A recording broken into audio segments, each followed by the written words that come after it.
Onasi? O onasi. Labbay dadajonisi. Tasanno. Nima demoqchi bo'lganimni aytmasimni oldin bilasan a. Boringga shukr. Bilaman dadajonisi. Sizni ham boringizga shukr.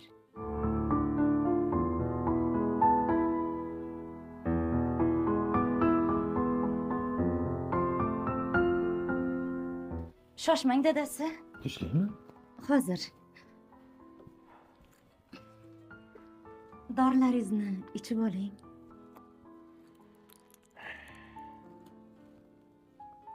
Boringga shukr. Bismillah. Sizni ham boringizga shukr.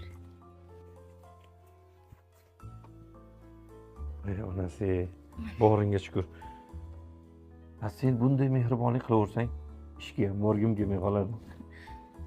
Sizni ham boringizga shukr. Yaxshi o'tiringlar. Yaxshi borib keling. Yo'lingiz bexatar bo'lsin.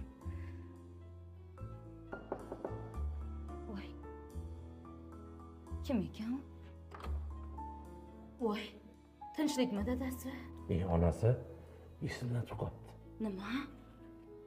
Boringga shukr. Dadasi. Sizni ham boringizga shukr. Mayli, yaxshi borib keling. Xo'p. Boringizga shukr. Hozir. Voy, dadasi. Assalomu alaykum, yaxshi keldingizmi? Va alaykum assalom. Inson qancha meva yesa, yana ham chiroyli bo'lar ekan. Ha. Yana ham go'zallashib, ko'zlaringizni qamashtirib qo'ysam, qo'rqmaysizmi? Boringga shukr. Keling. Keling, ovqatni suzaman.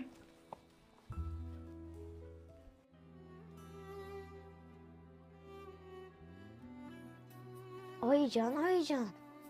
Labbay bolam. Bu yoqqa keling.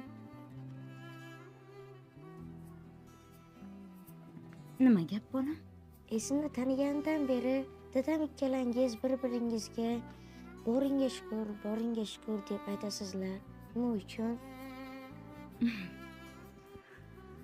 Bolajonim, inson qancha shukrona keltirsa, Alloh uni o'rnini ziyodasi bilan to'ldirar ekan. Dadajoning bilan ham biz bir-birimizga boringizga shukr deb charchamaymiz. Sababi biz yana ham bir-birimizga sevimli va chiroyli bo'lib ko'rinamiz.